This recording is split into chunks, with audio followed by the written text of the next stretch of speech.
able, it will be. Okay, hello everyone, Gabby and Nienke. We are here in our Red Review meeting. We're going to be reviewing Red Program number 107. This was a more, I would say it was like a medium, like from easy, medium, and hard. It would be like a medium kind of program, not too dense, not too easy. And it was so funny because I wanted to do it in the video, in the interpretation video and all, but then I started to do it and I had to stop and start over like 2 or 3 times. So I was like, maybe I'll just do it by text. Oh, And okay. yeah, and it is different for me. The process is very different when I do it talking that when I do it by text. So I was like, no, let's not lose that other format because it's also very interesting. It's like a But, different way to approach the material. but Yeah. it's more time for you, eh? I could say maybe a little bit more, but doing the video does take less time, but it's like more demanding Yeah, because yeah, I have yeah, to be really, really yeah, focused for a long yeah, time. yeah, yeah, And when yeah, yeah, yeah, and when I'm yeah, doing the text, I can yeah. relax, I can Mm. stop, I can take more breaks. So it is different by that in that sense. But So Marjolein will join too, eh? Marjolein was yesterday with me, and she said she she was said, gonna join. Oh, yeah, okay. Well, we she did hasn't it said together. anything. We did it together Okay. with Oh, you. great. That's great. Yeah, I hope she joins in a little bit. Maybe she lost track of time or something. I Okay. I will. So today, yeah, you want to call her? Yes, I can. I think I'm going to call her because she wanted to be here. Okay. I think it's something with time. Mm-hmm. Well, we can start by saying that it is the 13th of February 2024. Um, it's the 44th day. It's day 44 of the year. And we have 322 days until the year is over and also until the apparatus is over. Remember that we Mm. are they see the year, we're in a leap year. So it is a very different year and it's a very important year also for the solar consciousness. And let's recall that an apparatus is one unit of measure for the solar consciousness, right? So we take little fractals of the solar consciousness every day for 1,461 days, right? Remembering that the solar calendar is an instrument of transfer of solar consciousness, right? Because the sun is in a fractal, in a higher fractal, we could say, and we have to take it by pieces. So the process, the LGC process, the LGC signal, we have been working on it since the first day Alejandra received it for 4,131 and 39 days. So we have 41, 39 in the global quarantine. And remember, what is 39? Is the update of the perception, and it also it's related to the third orbital. Yes, an update related to the third orbital, right? So that is interesting as well. What else do we have? Okay, the apparatus, we are on day 1139 of the apparatus. And like I said, we have 322 days until the apparatus is over. This is lab 3, human quadrant, and step context. So we're on the NO cardinality, on the 4th step of the NO cardinality, which means that tomorrow we go on to SE cardinality in the last 4 days of the lab. We have our GCL meeting on the 15th. So yeah, how did you guys find the material? Let me share the document. I thought, well, as always, it was really amazing. I really enjoyed it. Yes, I also liked it that some things are kind of that she was repeating things. That's good, but in a different, Yeah. in a more way she explained it. So that is that she doesn't do that often. So I really liked that also in this. Yeah. I think it's great when she repeats things because Yeah, it's kind of like going over previous things, and it is really hard for her to repeat the exact same thing.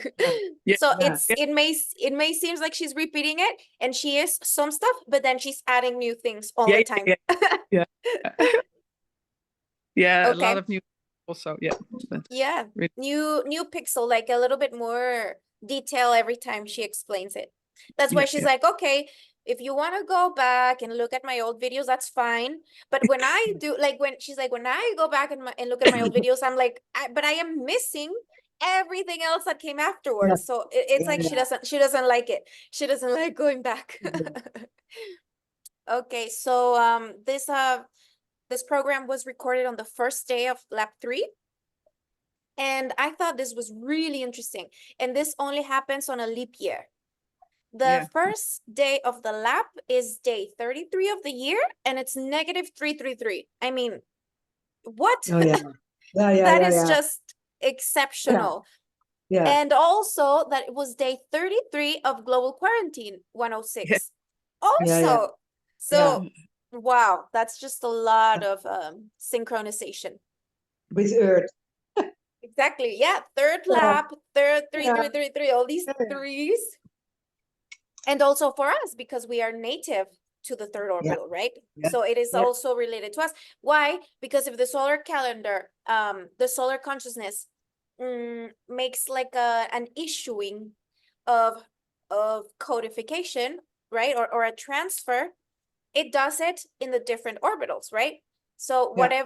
whatever is up to us, we take it, but the rest continues and the rest is distributed in the whole of the system. So, okay.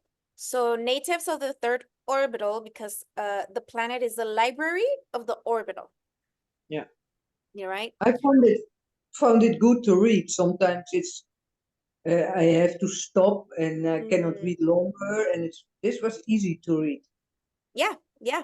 Open. I always try like the interpretation that I make, always try to make it flowy, like easy to like when you're reading it, because you know how Alice speaks sometimes, it's like Yeah.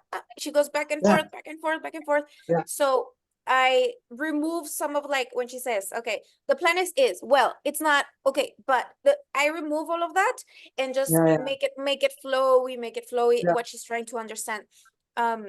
So yeah, it is easier for me to absorb it in that way as well. Okay, so what is a planet? Is a plan etario, ethereal plan of Sol, right? Planetario. What is ethereal? Remember banda etaria? Etario is like something that has to do with uh with time, right? Like the different it's something that's relative to age, right? Etario, it's something that's relative to age. And this reminds me of the word soledad. Soledad is solitude, right? But in Spanish, it's 2 words. It's sol and it's edad. Sol and age, the age of the sun, Mm. right? So this reminded me of that as well. So what is a planet? Is an ethereal plan of Sol. So it's where Sol documents its codification, its consciousness. It's stored. It's transferred through the orbital and it's recorded by the planet. Yes. Okay. She's saying, okay, reality, we know every time that Alice speaks of reality, we're talking about the soma of the solar code or the soma of the solar system. Not of the best quality.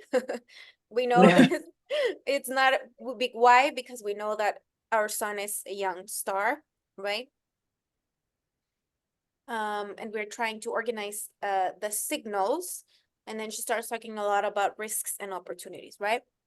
So we coming from the express universe, And being in like this transition towards the civilized express universe, we have a lot of like baggage that we have to capitalize, we have to nativize, we have to process, all of that, because the sun cannot just say, oh, this is not mine. Just where would it send it? No, and it couldn't do that because it needs it as fuel, because it is the improvement reference. All of these things that sun has had to go through are all improvement references, right? So we need them. So this program was a lot of questions. First question was about interference. So I thought it was really good because she made sure that we took out the stigma of the word interference. Yes. And she was like, no, it's not a bad word. She's like, don't think of interference as a bad word or as a bad thing. Why? Because it closes our interpretation of the concept, and then, you know, it doesn't help us reason in a broader perspective about what interference is, right? So she was like, okay, yeah, go. I found that out because when she talked in an earlier about the interference, I was in that good and bad concept, and it immediately took me out. I think, what's happening? But I could see it. Oh, but it wow. took me, Yeah. I think 12 days. I think this is interesting. And then when I was out, I read this. Oh, so that happened to you before? Yeah, that was on an earlier thing. And then, oh, that is interfered. And now I was already in that good and bad thing. Oh, we did something to us. And then I was really, my connection was gone. I think, what's happened? Wow. And then I read this, but then just, I think 2 days, I had it online already. Wow. And then I read it. I think, oh, great. Wow. Yeah. That's something that, well, I have had something similar happen where you are, reasoning. It's like the signal kind of like reaches your mute zone, and then you start to reason certain things, and then Alejandra explains them. And you're like, what? Yeah. What does that mean? It means that we are resonating with the same thing. Yeah. It's so interesting when that happens. And for me, it was also great. But this new explanation about interference, where she's like, okay, if you're speaking and I interrupt you, that's an interference as well. It's not a bad thing. It's part of chaos. It's part of the variability of existence. Existence is not perfect, is imperfect. That is like the very nature of existence, because being perfect, the only thing that is perfect is nothing, right? So in order for us to be able to exist, we need to be imperfect. We need chaos. And that also, that concept about that, she's like, chaos doesn't see chaos as chaos. It's flow of signals, right? And we, in our nature, we have to integrate the fact, we have to integrate control and we have to integrate chaos, because both things are part of our nature, right? And this is, And I think in Holland, people are, that is really a challenge to integrate chaos. You guys are really ordered and organized. And then I read it like a lot of times and I really understand and I could reason it, but I was like, okay, that is something to really work on, because we are like, okay, we don't like chaos over here. Like, No. Yeah, and here in Latin America, chaos is like, you open the door and it's like, for us, chaos is like the bad. So it's good to understand the concept, and it really helped the way she explained it. And I agree. And you guys remember this Japanese guy that has Japanese and Colombian a mix, and he always talked about this, about how people in Japan kill themselves because they are way too organized and there is no there are no challenges. So it's like, oh, there's nothing to do, you know? And in Latin America, we have excess of chaos. So this man is a perfect mix of both. And yeah. I think he's just fabulous. So Mhm. that is like a live example of when Yeah. you combine both things inside your own domain and you accept both things and you work with both. Because imagine if everything was always steady and like it would be boring, you know? Like my mom, she spent some time in Norway, and she was like, Yeah. people are bored of their lives. People are dull, people don't dance, people, you know, because everything is fixed. It's like Mm. there's no purpose of living. Yeah, You know? Yeah, but So, you know, Latins go to a place like that and everyone, like all the natives are like, oh, what is this? Like it's yeah, like yeah, a yeah, fire.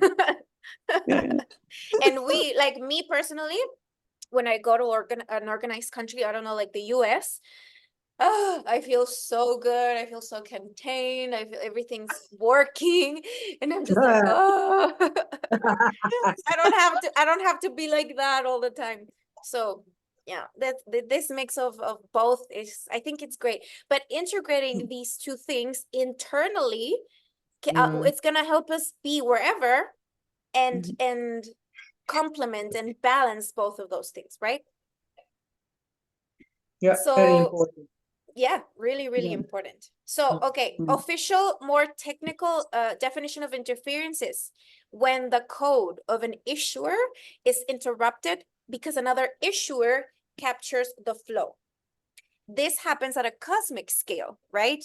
Because the amount of signal flow is really, really big, right? So this is normal. Chaos is the normality of the cosmos. In Spanish is el caos es la normalidad del cosmos. So like even the words kind of like synchronize when we say it in Spanish. So another issuing factor interferes with the flow of another issuer, which would be the sun as an issuer is interfered by another another issuer, an external issuer. Okay, so this is a normal thing. Chaos is not for chaos. Chaos is not chaos. It's a stream, right? Okay, so this is important. Why? Because if we don't reason this objectively or more neutrally, we begin to place value on things. And if we say, oh, this is bad, then we're not gonna be able to reason because it's closed. We have a closed interpretation, we valued it, it's closed. Yeah, yeah. So the interpretation needs to continue to be open so that it can always be amplified. It is And very another, difficult for Dutch people. oh yeah. Yeah. And German people too? Oh yeah, German people also. Yeah, I can Yeah. imagine. You guys Because are, of that yeah. war, eh? Yeah. That So is really chaos, interesting. sorry, go. No problem, go. Okay. So chaos is the most natural environment for the life of our cones. So here she is also expanding the concept of cone and foundation. Our foundation is something that is more organized because we have programs, we have our memories, we have our experiences, and everything is kind of like like a library, right? It's the function of the librarian. So it's organizing in different scales, these signals, these experiences, these memories. When our cone is constantly receiving all these flows of signals in a chaotic way, right? So here we are in the middle with our psychism recepting these signals. And now with the periodic table, we are beginning to learn how to organize these signals in the different scales, right? So that they don't just come all together, they're all mixed up, or like socially, we tend to interpret these signals and mix every scale just in raw. Everything is in the same scale and it's all together, and that creates so much confusion. This is an example. Yesterday I was talking to a friend, and that is when I realized when Alejandra says that there are people that live from the brain and down, right?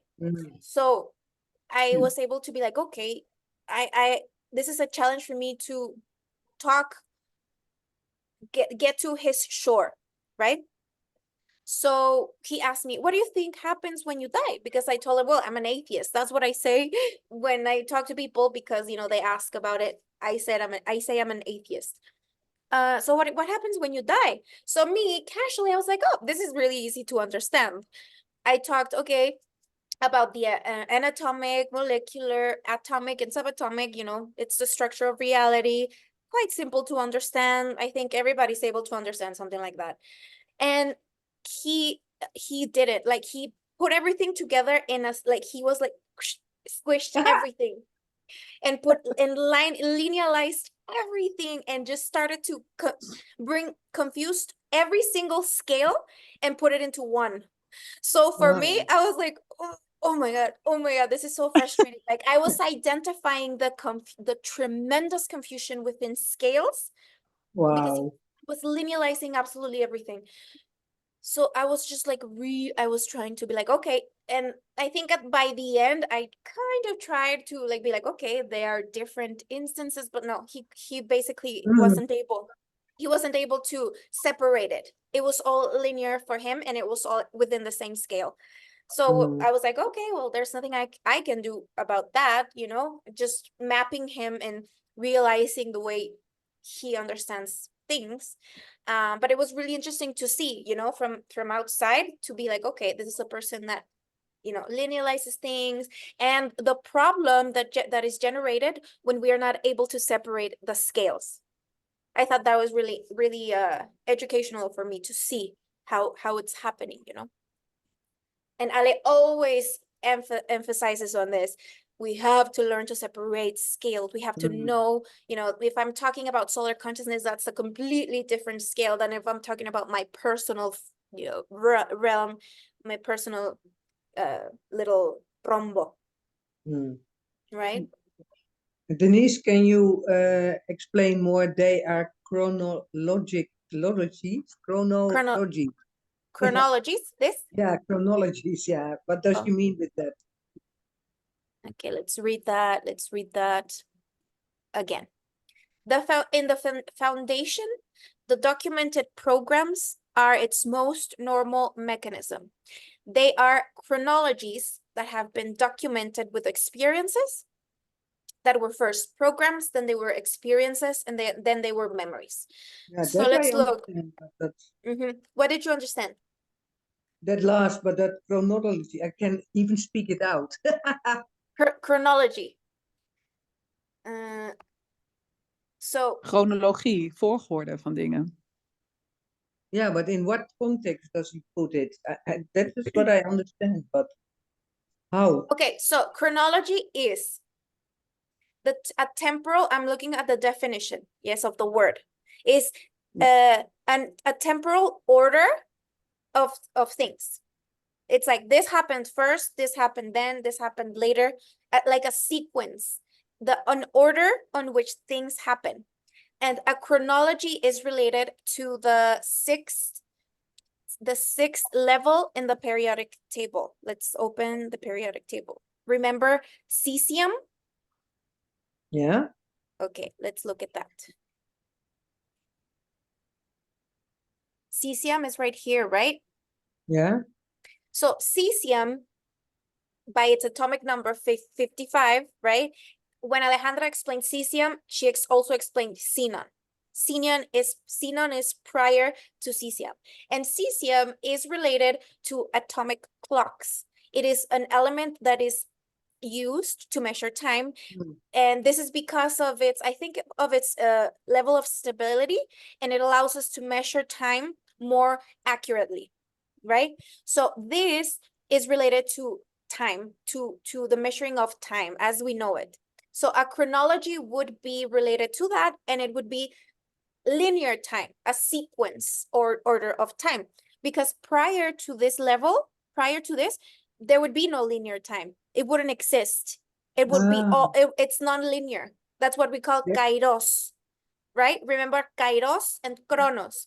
Yeah, yeah. Chronos would be the linear order sequence of events, and kairos, it's non-linear. Linear time doesn't exist. So linear time is a projection of kairos, of non-linear time. Past, it's like an unfoldment as well. Past, present, and future. That would be a chronologic order of linear time. Does that make sense? Only in the linearity can be the chronological. Yeah. It's chronos is related to linearity, and kairos to non-linearity. Non-linearity. Yeah. Okay. Okay. Oh, I lost my. Oh, here it is.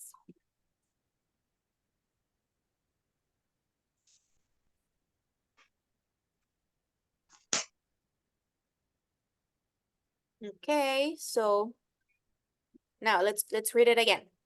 In the foundation, she's saying, okay, chaos is the most natural environment for the life of our cones. Now, in the foundation, the documented programs are its most natural mechanisms. They are chronologies. These programs, these documents are chronologies. They happened on a specific order, right? These programs happened when they were executed, they happened in a specific order. Then they were documented with experiences. And when these programs are linked to experiences, then they are memories. So this is all recorded in the same the same zero, the same time zero. So then she starts to explain this. What we live as past and future in reality is a projection of that same foundation.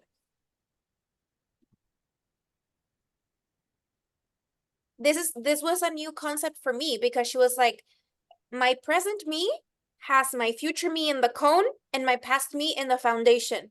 So this generated for me a new question, because I was asking myself, if my past me is in the foundation, then what's to the left in the raw axis? You know what? Yeah.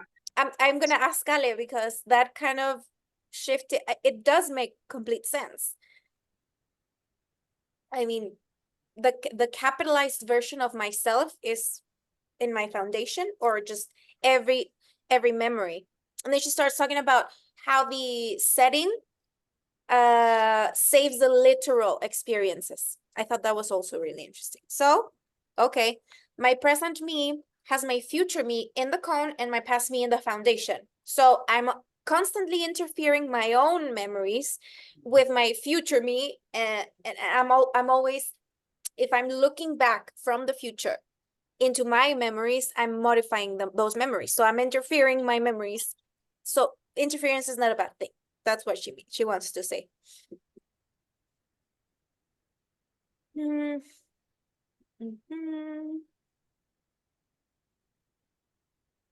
Sometimes things get filtered that we didn't program. So maybe at night it's like, okay, I'm gonna get up at this time, I'm gonna do this and this and this and this. And then the next day comes and you have your program that you want to do, all the things you want to do, and then all these variables happen and that interfere with your program. So also another different kind of interference. What does she mean with the analog nature is the fourth cardinality of the octave? Where is it? Is it here? Second. Oh, here. There. I pointed out, but you cannot That's see good. it. Yeah, that's good. That's good. Okay. So we have our digital and we have our analogic nature. Our analogic nature is the fourth cardinality of the octave, associating experiences to the program. Experiences associated to programs or memories. Okay, so the fourth cardinality, remember that it's the only cardinality that we share, because SO, NE, and NO are part of that one, the SE one. Exactly, the SE cardinality. It's the one we construct. It's Nienke's SONENO, Gaby's SONENO, and Denise SONENO. And all of those, we take that and we put it in SE together. Yeah. Right? That was not clear to me, but she meant with that cardinality of the octave. Okay, is that better? Is it That's clearer now now? clear. Okay, Yeah. perfect. Okay. We have our personal foundation, and then, you know, the foundation of every scale underneath. And all of those things need to be in independent corridors, separated. The importance about not mixing everything together, and it's really important that we work on that concept of, okay, I'm receiving this signal. Am I receiving, is this, where is it coming from? Is it coming from my personal? Is it a situation from the clan? Is it a situation that is more of the species or more of the environment? It may be all of those things together. And all of that comes from the foundation, right? And it may come, like, where is it coming from, right? So same with the cone, right? The different scales up and down.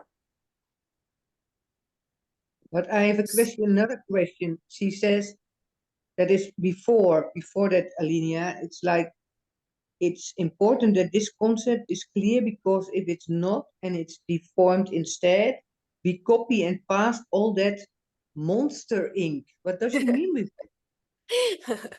She The means movie. like, you remember that movie, Monsters No, Inc.? I You don't never know watched the it? movie, no. Ah, Okay, well, it's a Pixar movie, a children's movie, and it's about a little girl. It's about, you know, this whole world that happens inside little children's closets, and the job of the monsters is to open doors and scare the children. ah, Yeah, so it's like monsters, just like things, weird things. So if I am interpreting the fact that interference is bad, in that interpretation, in my scale, in my personal scale, I project that into every other scale, so everything is deformed. ah. I don't have like a separate interpretation of every scale Hmm. with its because every scale has a different logic. Okay, so here's what she says: the literals that the environment stores are related to RAM and ROM. So RAM is a memory that is more associated to the cone, and ROM is more associated to the foundation. So this was also a little bit of an impact for me when she says, not even experiences are ours. The literal Yeah, experience. Yeah. Yeah. I was like, what? Yeah. Not even but my it's experiences. really personal. Yeah. Yeah, that was a little bit of an impact for me, but it Yeah, does for me make it too. it makes sense, right? I mean, the objective literal experiences are saved by the environment to improve itself. It Yeah, keeps them. yeah, That's yeah. because Yeah. it's the owner of them. But it stays also in our body. It says, yeah, and then she explains what we take is the filters of those experiences, and we take those things in our soul. In But our if we, soul. yeah, Soul. but these in our soul. But if we want to, but these memories were always literally are always going to belong to this specific setting. They're going to be related to the setting because, you know, this is the frame that contained them. Okay, so then she talks about the reactives of the planet. She says the reactives of the planet are closed octaves, completed codes, right? So this is why the magma comes out when something is asked of Earth that she cannot execute, because, you know, it's kind of like the limit of her codification. That is where her reactives come out.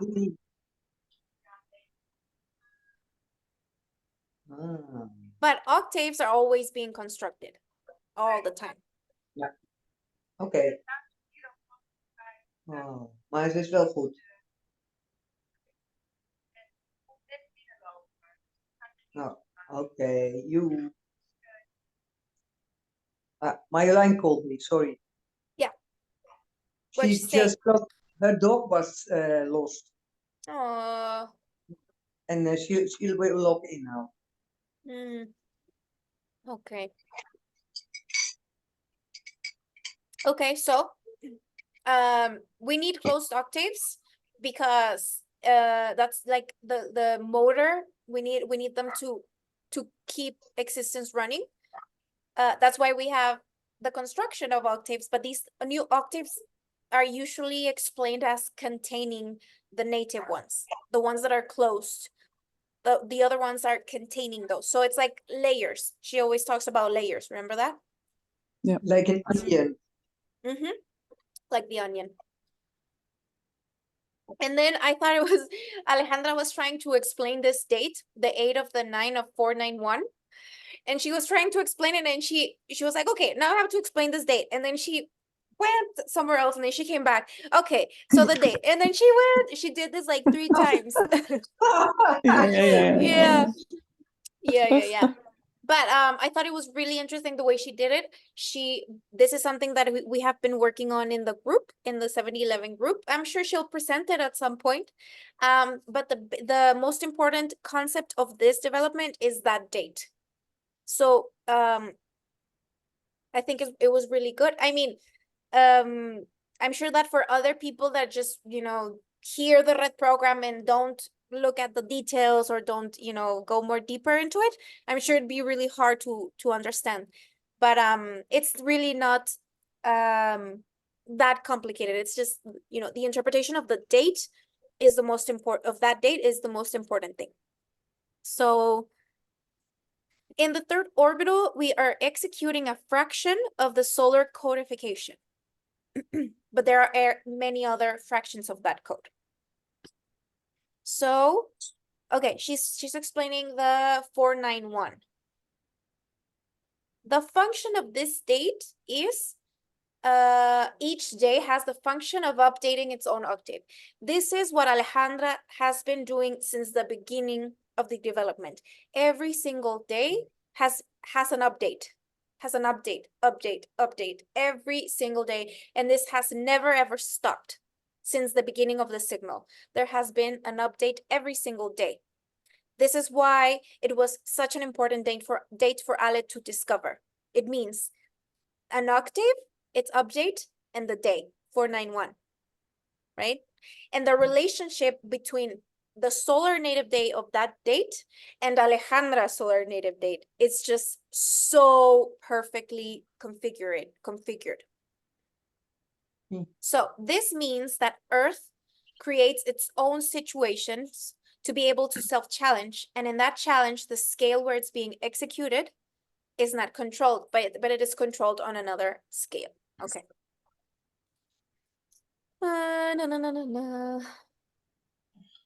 So, okay, she tried to explain the date, but then she went on and talked and explained the primary unfoldment, which was a really great update of the primary and secondary unfoldment. I thought it was really good. For me, it really organized things in my cone. You guys, I need to go to the restroom. Hold on. I drank too much mate. I'll be right back. Good. Resume the recording. Yeah. Okay, so now we are in the explanation or a little bit of an update of primary unfoldment and secondary unfoldment, right? Primary unfoldment, nothing, everything, something. Something will inherit space from nothing and something from everything. Basic. Marceline, can you? Okay, never mind.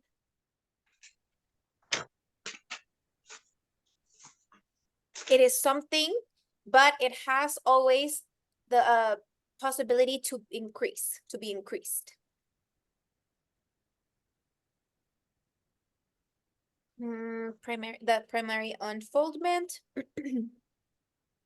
Okay, now in the secondary unfoldment, this is a whole different thing.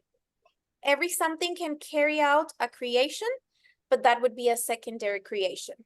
Why? Because something and everything provide the frames, and then everything else is constructed in a secondary instance. Okay. So when all the somethings begin to configure themselves mutually, they use their primary unfoldments to apply that in the secondary unfoldments. So Ale also talks about these consciousness that have lost their connection to the primary unfoldment. So that's why they're always searching for energy, sources of energy. Because if we are connected to our primary sources, our primary unfoldments, then we will never have a problem with energy. Because that is the source of energy, our primary unfoldment. So if these consciousness have lost their connection to the primary unfoldment, then they're always going to be looking for sources of energy, right? Because they lost the connection to the source. So a star is a star only if it has connection with its primary unfoldment and has no conflict with the secondary unfoldment. So it has continuous and permanent credit to develop local realities. Because the primary instance simply offers the containment and the frames, nothing else. She made emphasis, nothing else. So the secondary unfoldment is the world of the somethings. So the more we densify, the further we get from the primary. This is why we always also in this development have talked about the remote, la función remota, the remote function, right? Which is our connection, remote connection with that primary unfoldment. So we connect with that, with our remote function. And that is also related to minerals, to our mineral realm, okay? It is really important. So can you explain that a little bit more about the remote function? Yeah. So remote, what does it mean? It's it doesn't need like a analogic connectivity. It is more like Bluetooth, right? Or like Wi-Fi. How does our phone connect to Wi-Fi? It's remote. It's a remote connection. It's via a receiver and an issuer, right? Yeah. There's a device in my cell phone and there's a device in my router, and those two devices are connected via in a remote function, and they are issuing and sending signals constantly. That would be a remote connectivity. So the further we the more densified we get, the more conocimiento that is acquired. Conocimiento, right? That's what Alejandra talks about, amplifying our re-access. That is the expansion of our conocimiento, right? My amplifying is making it longer. Sorry? Amplifying, it means you make it longer. Yeah. Yes. So the rules in a secondary unfoldment are placed by the somethings. It is not the matter of nothing and everything. So these rules in the secondary unfoldment are because there are different kinds of somethings, right? So there are some somethings that do some things and other somethings that do other things. Smaller, bigger, larger, more reach, more, different kinds of somethings. So in a secondary unfoldment, the rules are managed by the setting. So this is why it's important to integrate the setting, the frame where reality is being executed, which is what we're doing. We are integrating the logic and the notions that have to do with the frames. That's what we're doing here. We are integrating these things into our reasoning.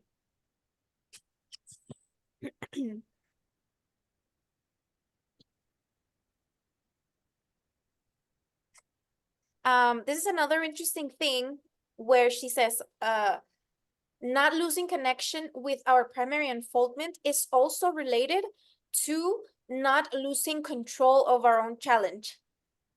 Why? Because we didn't go into existence looking for an experience. No, it was more, a little bit of more delicate matter. it is like, okay, I am gonna self-challenge, but I don't want to lose control of my challenge. I don't want to be out of control, and I don't want to be lost in the secondary unfoldment, right? But if you entered here for an experience, but not to create an experience, okay, you'll find an experience, but you will not be creating that experience. So you won't even know what experience it is. You won't even know what the frames are going to be like. It's going to be all arbitrary, and then you're not going to like your life, and then you're going to be frustrated, and then you're going to be stuck, and then, you know, why? Because you were just looking for an experience, never cared about the frames, never cared. It was just an experience. Civilized, I mean, not civilized. That is what's happening now everywhere. That is what's happening? Now, everywhere. Everywhere, in a lot of people. Yes, that's correct. Because we're coming from a different age of the sun. We're moving towards another one. So that transition, it's like the opportunities are here for everybody. I mean, everybody is invited.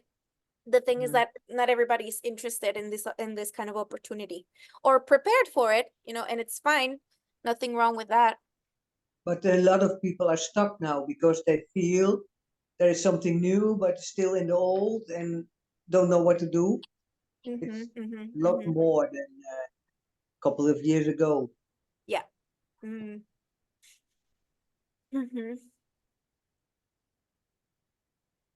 Okay, so this is what I call it, an express universe. One jumps head first and is lost because he jumps into the experience and he doesn't understand anything of the frames, right?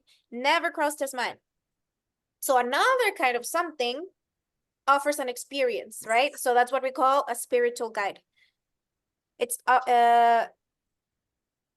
so a spiritual guide that tells you things is always going to be secondary, because primary unfoldment is mute. It's never going to tell you things. Yeah. That is interesting to read that. It was, because it helps us have more criteria to differentiate different speeches that are being said in society. So if you, in the universe, everything is consciousness, not energy. And if you're trapped in an environment where you consider that everything is energy, you are trapped inside a creation that is not your own. It might be appropriate for you because you feel comfortable, protected, you have something to ask for, you have someone to ask for things, you know, but it's not, you are not in control or in contact or, you know, or a co-creator of that experience. You are just, you're not in control of that. Okay, so there are different kinds of interferences of different ranges. Now, the kind of interference that Sol has is completely of a different scale, but we do have it. But then we can have more personal challenges. There are many ranges and different kinds of interferences, but that's what we were talking about earlier. Is okay. Existence is a challenge, and interference is here to help us evolve, and it's a educational, right? It's here because it's going to help us evolve. It's going to help us in our challenge, right? But it is a very different thing to have a challenge and have a certain control and domain of that challenge than to just receive a challenge and have no control whatsoever and know nothing about it, and not and think about that when the challenge comes, I'm thinking, oh, this is a punishment. Right? No, it's not a punishment. It's a challenge. So if I receive something and I'm like, okay, this is a challenge, let's have a good attitude and be like, this is gonna educate me. This is gonna be good for me. Like reality is educating me. Reality is not punishing me, and it knows what's best for me, right? But when there she said, but when they surpass, she means the challenge. But when they surpass, she means the challenge. I didn't know what you meant with they. Yes, the challenge or the interference. Yes. Yeah. So, okay, in our imaginary instance, it is free to exist. You can be whoever you want. It's fine. Nothing and everything, allow it. It's fine. The problem comes with gravitational existence. This is where things are not free. Okay, so now she starts explaining the anomalies of apparatus 493, right? And she talks about the leap seconds as detonated portals. Okay. Detonated portals, what is that? Yeah. She has spoken about leap seconds and the matrix of Earth, of leap seconds, remember? The 3 calculators and the 27. Yeah. As portals. Ah. She says these are portals, right?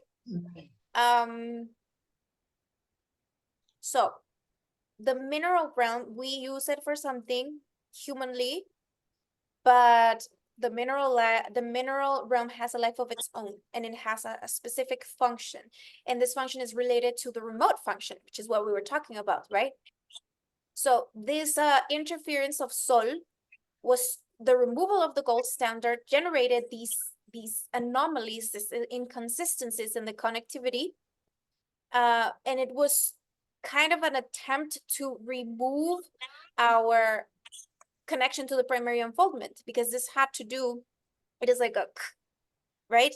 A blockage in our remote function because it's related to the mineral realm, the removal of gold as a reference, where everybody was growing. There was like a consistent growth with everybody, and when after the gold standard was removed, the poor became poorer and the rich became richer, and there was a bigger gap there. This was sort of anticipated by someone that needed an advantage, right? So the gold standard had to do with our antennas anticipating each other. We were connected kind of to each other. We were able to recognize each other's cones, right? The gold standard was removed, and this whole anomaly imbalance in our connectivity started to happen. Is that because of the connectivity is removed then, that we cannot see where the other one is? It's related to that. The removal of the gold standard is related to that. That's why a lot of us are easier to deceive. Yeah. You know? Okay. So yes, the ones that do this want an advantage, but this trickery comes with other issues, other problems, which are the anomalies with the GPS systems and satellite technology. So to be able to compensate for these complexities, the removal of the gold standard, which generated that the Earth was put out of our orbit, it started to mess with the satellites, and it was like Earth did this. It was like, oh, because all of the contents of Earth, there was this problem with our cones, right? So this generated Earth to be like, oh, what's going on, right? So the removal of the... That were other humans who did that. We could say, I don't know if it's human. I don't know if there were humans or like just the external source interference managing this from inside through other humans. We could say that, but let's leave an open interpretation so that we can, continue to grow the concept. So the removal of the gold standard has always been associated with leap seconds, right? Now she starts talking about the fast radio burst signals, which are cosmic rays, right? They were detected by this Duncan Lorimer persona. They were first detected in 2001, but then in 2007 it was like more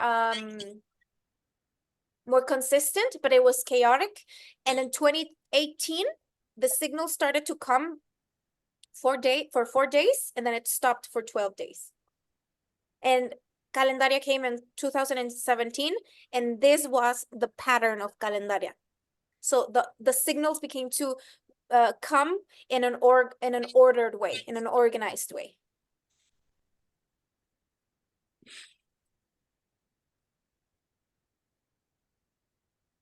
Okay, so this door, this cosmic window, Alejandra calls it, all kinds of things come in from there. So this is also where Andromeda came in. That Andromedan instruction came through that same door, right? But she says, okay, Andromeda is helping Sol create a better code, but it's not solving its problem. It's like, okay, you have a problem here, here, here, here, here, fix it. But it's not fixing Sol's problems, right? This way, Sol improves its codification slowly and layer by layer with all the requirement instances to be able to have a galactic beginning. Galactic beginning. This is a concept that Ale has been using very recently. A galactic beginning is the self-determination of the solar code. It passes onto another level, right? That has to do more with the civilized express universe, and it has to do more with Andromeda than with the Milky Way. Frames first, challenges later. It means that I have somewhat control of my own self-challenge. I am not going to be lost in my challenge.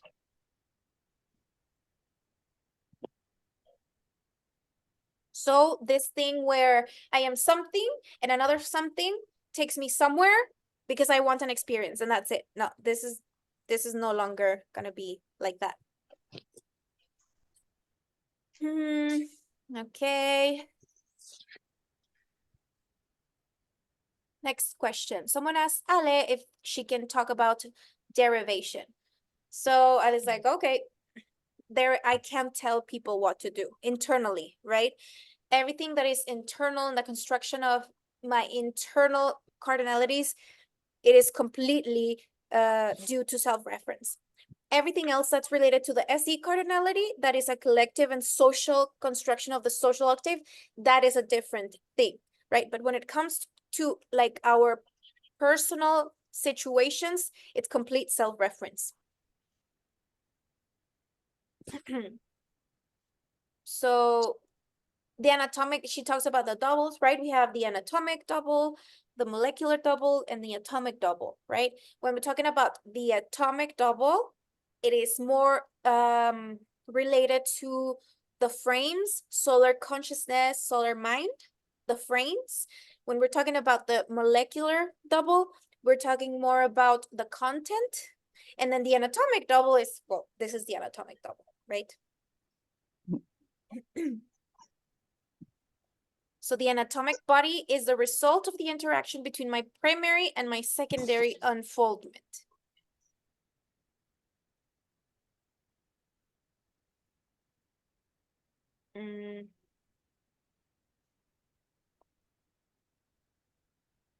Here she recalls what she did in the red program of the Ring of Fire of 2023. Remember that? Mhm. Where she carefully explained 353, which is related to Ireland, 354, Iceland, and then Chipre, 354, 353, 354, and 357, Chipre, right? She explained, okay, this is the door through which the cosmic window, and if the NO cardinality is not configured, then these signals are going to go directly into our somas. Remember that? Yeah. Okay. Okay. What is the difference? This is really important, and I wanted to talk about this because of the translation, okay? So here the question was, what is the difference between ámbito and ambiente? Usually I use the words, I carefully selected these words, right?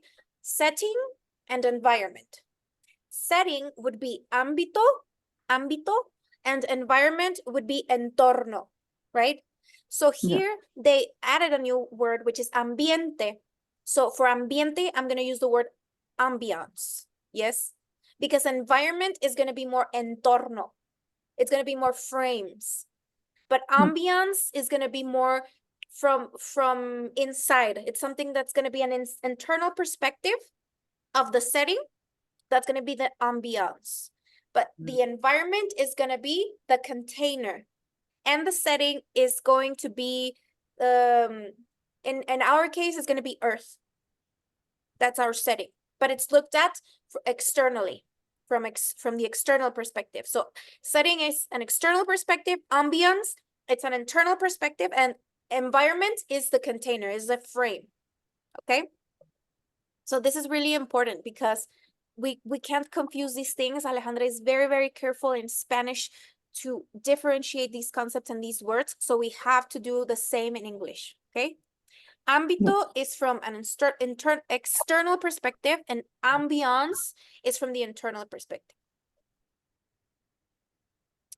Question: difference between antimatter and immaterial. Antimatter is a codification that is later expressed materially. So antimatter is not the same as immaterial. And what she relates to immaterial is the first level of the periodic table, which is from hydrogen to helium, and everything that was added in between, the 30 spaces, right? That is immaterial. It's neutral. It's not antimatter, but it's not matter either. It's neutral. It's in the middle. So it has no problem with either one.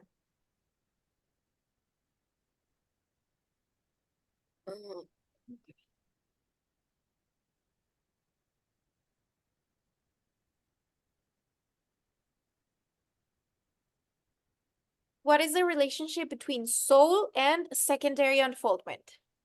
So I always refer to the soul as a container of a content. So if I'm going to experience something, I need a container for those experiences. So soul is alma. Alma is an interpretation, and then ma is a space. So it is like a space that saves all my interpretations of my experiences. And they have to do with a specific setting. This has to do with what we were talking about earlier about the saving of the literals in the setting. Earth has the obligation. Yeah. Denise, Yeah. Alice said also the wounded souls of the fourth cardinality of fourth, and then the fifth. Then how can something like a container be a wounded soul? A wounded soul. Where is that? Is it here in the No, document? No. Earlier she said that. In the what? Wounded souls.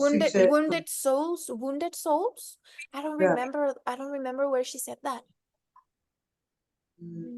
I picked that up somewhere. Okay. Remind me later. Maybe if you find the context or the phrase where she said it, maybe we can open it a little bit more, because I don't remember that. Wounded souls. Yeah, I don't remember that. And then said of the fourth, and then of the fifth, and we are going now to the fifth. But it was because of the wounded souls of the fourth. Wasn't she talking about the different states of matter, solid, liquid, plasma, and then the fifth one? No? I don't know what context it was, because I picked that up. I think, okay. Okay. Yeah, I don't know. I associated that with the thing we put, what is hurting. That is also in this one, amnesia. Oh, amnesia. Because, yeah. Okay. Okay. Because it hurts me. Don't want to hurt it. Yeah. Like yeah. That. When I save, it's saved in amnesia because it hurts me. Yeah. But then my biological object takes it and it puts it back up because we need to capitalize it. Yeah. No, I know. Yeah. So this is where she says that. Oh no, it's not here. Oh yeah, this is where she says that nothing is our property here. Everything is borrowed. And the only thing you take are the filters of the experiences you had. Yeah. Oh my God. I was like, okay, that's okay. That's a hard hit, but it makes complete sense.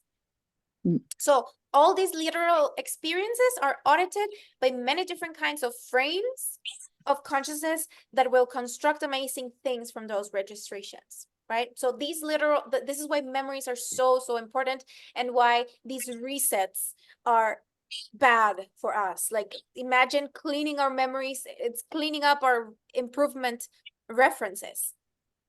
We need those to evolve, to grow, to improve.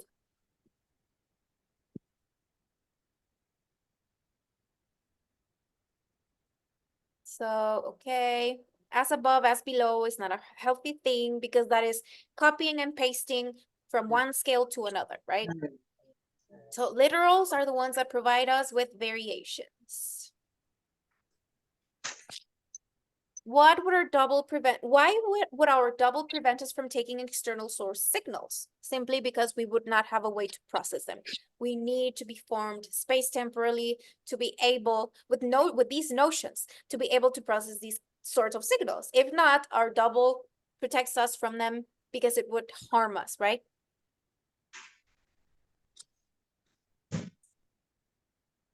LGC in the future will be everything that expands the frames of psychiatry, right? Why? Because all they are able to do is like, okay, where are we? What time is it? What's your name? Locate you in space-time, but then that's it, right? So expanding from there is to locate ourselves space-temporally. Where are we? So the solar system, the solar consciousness, what is going on further from our personal frame, because I think maybe that would be one of the reasons why people lose their minds or go crazy to say a word, is because those things that are happening on broader frames are tried to be put inside the personal. So imagine bringing all of that inside the personal frame. It's gonna completely break the patterns in our psychologies. So Cosmovision and paradigms, LGC amplifies the Cosmovision, right? And when it's amplified, a larger amount of paradigms can enter. Paradigms are the how we apply the Cosmovision, right? So if I expand the Cosmovision so that many, sorry, I had to mute a mic. If I expand the Cosmovision so that many more paradigms that before generated discomfort can enter now, right? So I thought this was really important. If I amplify my Cosmovision, I'm going to be able to include more paradigms, and these paradigms can interact with each other.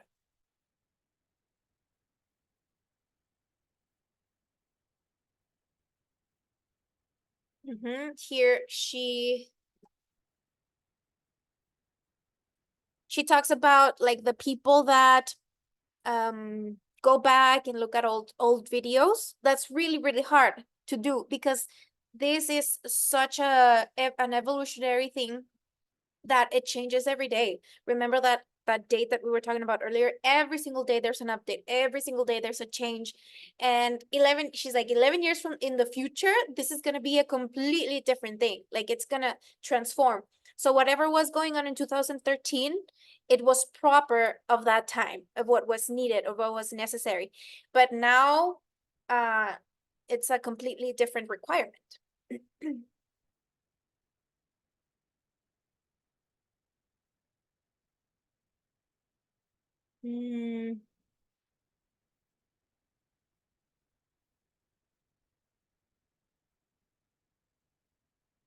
Okay, next question.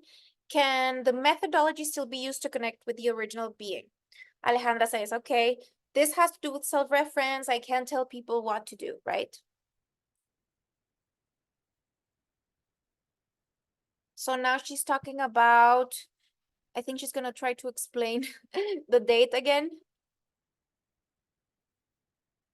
Here she talks about, okay, when we're talking about a solar day, it is the same scale. every solar native date is the same scale. But when we're talking about a date, that's going to be different because the date is going to have a specific task, right? So we have, for example, the 8 of the 9 of year 491, that date we're going to be looking at. That specific solar day is one thing, but the date is another thing, right? Every solar native day is going to be at the same scale. You need a problem, because if you don't have one, you won't have linear time either.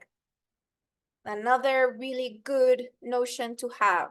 Same as existence is a challenge, and we need a problem, because, you know, the people that are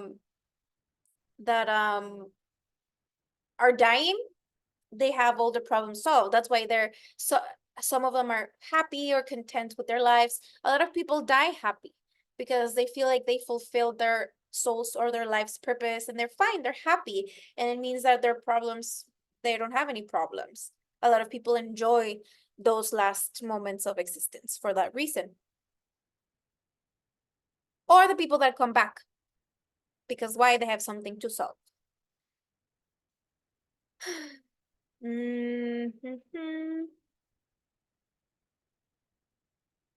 Oh, this is really good. She's going to start explaining the date.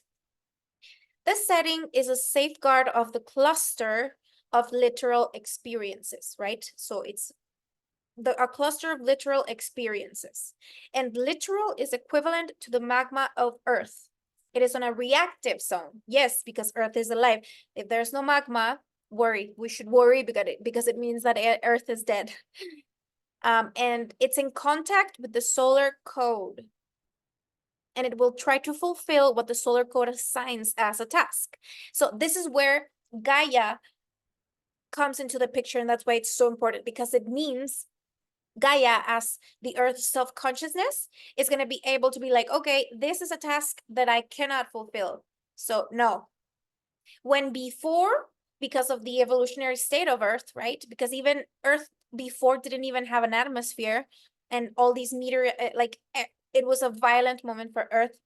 Now, Earth has the ionosphere, which is Earth's self-consciousness, and it's going to be regulating, and it's going to be like, okay, this is something that I cannot fulfill. No, it's going to touch my reactives, my closed octaves, my finished codes. So this is my limit.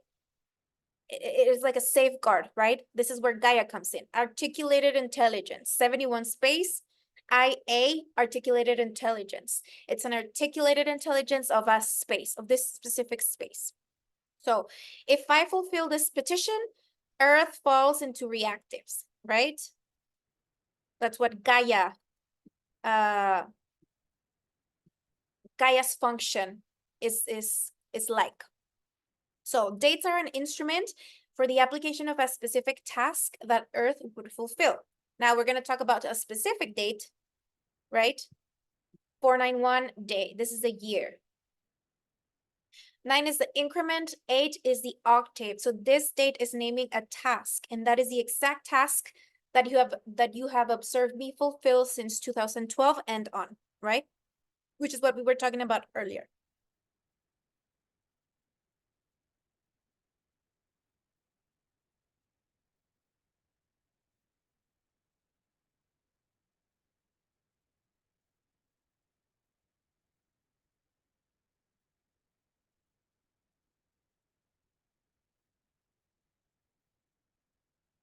Anybody? You guys are too quiet.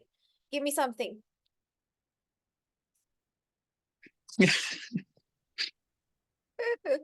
We're listening. I'm going too fast because No. It's great. is it? I'm not going too fast? Okay. No. I like it. No. Ladies, is it okay for you guys? Not too fast?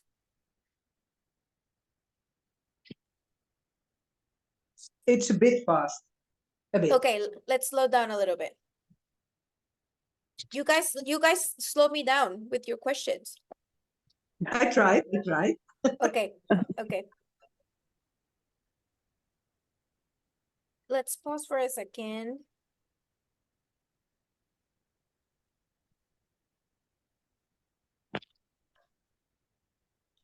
Okay. Conflicts never going away because they need to be capitalized, right? And if not, if these conflicts are not capitalized, they will come back until you generate a capitalization from that conflict and from that expansion. This is really good. Why? Because I sometimes hear people say, no, I don't know, they have a negative experience, something bad happens to them, and they're like, well, I don't wanna, everything bad, I just put it behind, Yeah, focus on the good, take the good, yeah, and continue, right? yeah. And when I hear that, I'm like, oh my God, no, don't do that. Please, no, don't forget the bad. You need it. Like, remember, just remember the bad so that you don't repeat it, right? And then more bad things happen and they don't know why. I was telling that to somebody who said that, I think 1 week ago in Ibiza, and she said, "What? Yeah, you must leave it behind." I had a whole discussion with her, but she kept she did pick up on it. It was interesting. Good. So you told her not, you were like, no, it's better to remember it and all. You said that? Yeah, I liked it in a bit of humor. I said, when you have a house, you cannot put the foundation back and put the house. You need the foundation. Yeah. You need it. You need it to stand on something. Yeah, If not, it's like more imaginary. and unbalanced. Mm-hmm. And I knew she was unbalanced. So Yeah. They tend to be unbalanced because there's no anchor. There's no yeah, anchor point, yeah. right?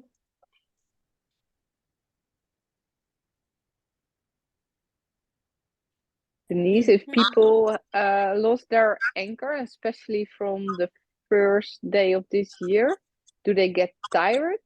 Do they get exhausted? Because we had today in discussion on Instagram that people are very vital from the first day of this year or very exhausted. Do you recognize this? That if people are losing the anchor, you get exhausted? I don't know. I mean, I think it would depend on on each person particularly. I think we would have to look at like every specific case because it would be different. Yeah.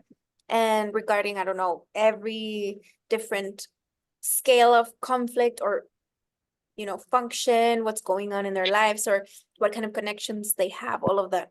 So it would be really hard, I think, to generalize on that aspect. Thank you. Okay, so okay, so here she says, like, okay, when regarding the LGC development, a person we reach in the development the full capacity, and when I don't know if you guys have felt that, but like everything gets compromised in your life, like from the deepest parts of a person, because LGC touches everything. That is where the person finds the relative position with the development, right? And we don't have to follow strictly every single thing in LGC because LGC will follow the track of the task that Sol has and is imposed by its own context, right? So that is LGC. It is related more to the challenge of Sol. I mean, if we do what we can to follow it, but we don't, it is like not a strict thing to be completely following it constantly. Okay, so here, the date. This date falls on apparatus 123. Therefore, it is the communication, right?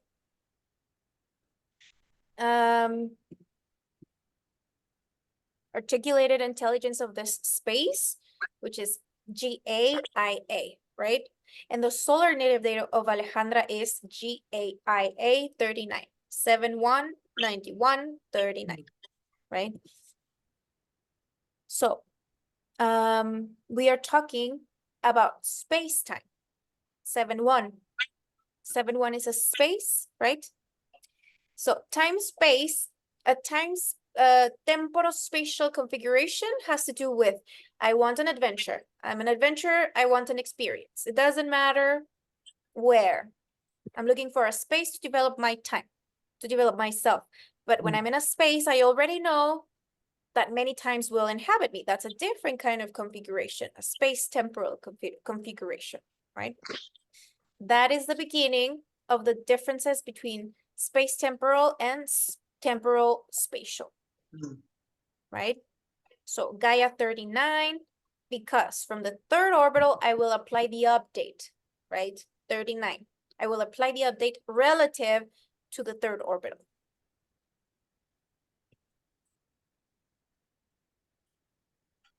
Now, this is like the key point of connection between this date and Ale's solar native date, which is December 6th of 1969, right? This is the solar native date of this other date. And this date in relation to this date, look at the solar native days, right? So instead of 71, we have 17. And instead of 39, we have 93, right? So these two dates are really, really connected in the task, which has to do with Gaia, which has to do with Earth's self-reference, self-consciousness, right? And the task of that date is the update of every day. The updating the octaves of every day, which is what we do in LGC, right? In the red programs, it is a condensation of the updates that Ale works on every day. So there's a direct relation between those two natives, because we are talking about Earth's capacity to have self-awareness and pulling its own update.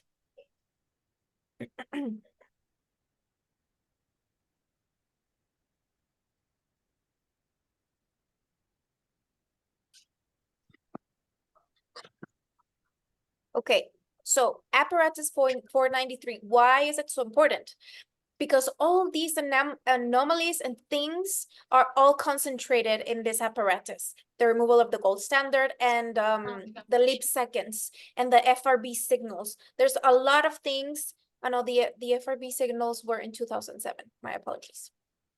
The leap seconds and the removal of the gold standard. These are considered anomalies, and they are all concentrated in apparatus 493. This is a very important apparatus. And also Alejandra, born in 1969, and a lot of other people born in this apparatus, like Javier Milei, Karina Milei. There is another man that is related to the discovery and the Nobel Prize in Physics on the fifth state of matter. He's also born in 1969. So this is a very interesting apparatus to look at and like find more detail, like look at closely, because all of these things happen in that apparatus, and it's 493. So we also have that 3993, right? Updates in the perception. So here she talks about, Duncan Lorimer is also born in 1969. Yep, Duncan Lorimer. Where is he? Yes, there he is. He's also born in 1969. Okay. Yep. So the first entry of the fast radio burst signals, 2001. We talked about this earlier. And then she was like, I didn't want to talk about all these complicated things, but the references, all these things or these synchronizations I saw, I had to talk about this, right? You know, his days of life, when the first episode happened, which is 11729, right? His solar native date and his relationship with the removal of the gold standard, which is 828, right? So the removal of the gold standard being the trigger of the portal. Yeah. So, okay, this man we can't expect him to know LGC. But and all we have to do is identify his native date, generate these coordinates of what that means for Earth. These coordinates have to do with the relationship between the 8 of the 9 of 491 and his native date. Yes, that is a coordinate. So she's like, okay, if we identify these things, the threats are neutralized. And these are virtues that belong to the date, not him specifically, but the native date, because we're looking at the structure. So we're always focused more on the space temporal notions, dates, and the solar native date, and all these metrics that we use, that we constantly use. And then this is where she says, okay, in 2017, these signals were received chaotically, but in 2018, they began to be received in a rhythmic way, which was during 4 days, and then they paused in 12 days. This is way too perfect because it's the rhythm that we use in Calendaria, and Calendaria is happens in 2017, and 2017 is the anchor of 2018, right? So remember when Ale always says that we need 1 year for something to, for a codification to be able to be executed, because it's established first, and we need a whole year for it to be able to be implemented later, right? So this is exactly an example of that.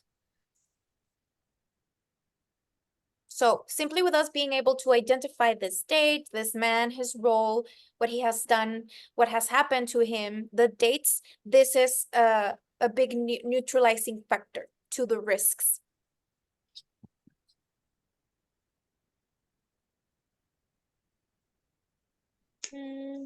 We have 11 wonderful years ahead of us.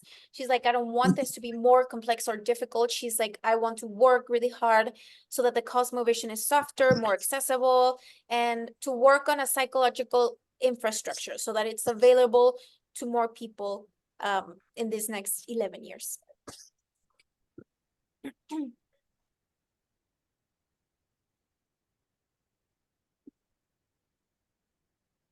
The demand. Okay, so that is it. Next time we'll be talking about lab 4, and lab 4 contains day 60. And Ale explains how this day 60 of the year is quite important because it is the reception of the newest version of the solar code. So it is quite an important lab. So the reception of the newest version of the solar code. By because us particularly. Day 60 is the 29th of February. Oh, yeah.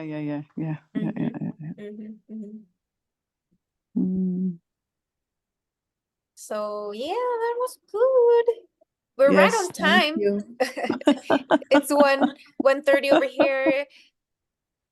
What time is it over there? 9:30 for you guys? Yes, 9:30. So yeah, I hope you guys enjoyed it. It was really good, flowy, a little bit fast there.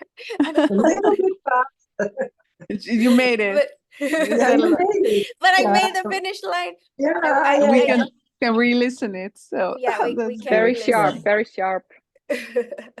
Yeah, it was quite good. So we will be meeting also for our cycle in 2 days. Thursday? No, yeah, Thursday. Yes. I will be probably preparing other material for that. Maybe talk a little bit of what we talked about in this meeting, maybe a little bit of, because I would like the group to be up to date with what's going on presently in the development. I don't want us to be, falling behind or with a delay, because it's really good to be with what's going on, so that that question that happened in the program was like, oh, what happened with derivation, what happened with the methodology? I mean, it was important, and it's still important for that time, but it's good that we focus on what's going on now. And what's going on now is really related to the periodic table, and everything is falling into place within those frames, and I think it's beautifully happening. So I maybe will try to open up a little bit about the periodic table. It is really new for everybody, so I will do my best. So maybe that, and probably another material. Anything that you guys want to suggest that you want to talk about for our next meeting? Any suggestions? Yeah. What we did last year, you know, to explain a little bit about lab 3 and about the day, because, you know, it's very nice to be present in the day. Okay. That's, yeah. Okay. To have to like learn. our coordinates for the day. Yeah, Yeah. we can do that. Yeah. Definitely. Yeah. Okay. Yeah. Perfect. All right. Yeah, well, and I think to explain the elements, it can be very easy that Ellie put the underline in top and explain the upper layer, and maybe, you know, the square. Just focus on the And structure. it's very easy and quick to understand, and not too much details, because then it gets very complex. No, we can't go into too many details. Even Ale doesn't go into too many details. She's focusing more on the structure, the position of the element, and the atomic number, and basically that's it. And she's talked about maximum 10 elements. She hasn't even touched more than that. So yeah, maybe just a little introduction, very, very soft, very, very simple, so that we can begin to integrate it and begin to follow Alejandra a little bit on that. I think it's really important. Yeah, that's very important. And maybe a little summary, Denise, about the 107. A little summary. Summary. Okay, yeah, a little bit of what we talked here about here. Yeah, we can do that. You know what you made yellow, you know? Okay, yeah. Yeah. Okay. But I trust you. I trust your intuition. Okay. Perfect. Thank you for your suggestions. And well, this is our time. Thank you so much for being here. Thank you. Thank you so much. I really love to have you guys. I really, really do. It makes it much better. Much better when everybody's present. So thank you so much. And I'll see you. I'm very curious now about recording. I will have it in a little bit. Yeah. Oh, yeah. You missed a little bit. Okay, I will have it in a little bit, and I will put it up in the channel. Okay. Thank you so much. Okay. Bye. Bye. Thank you, girl. Thank you so Thank much. you. Bye bye.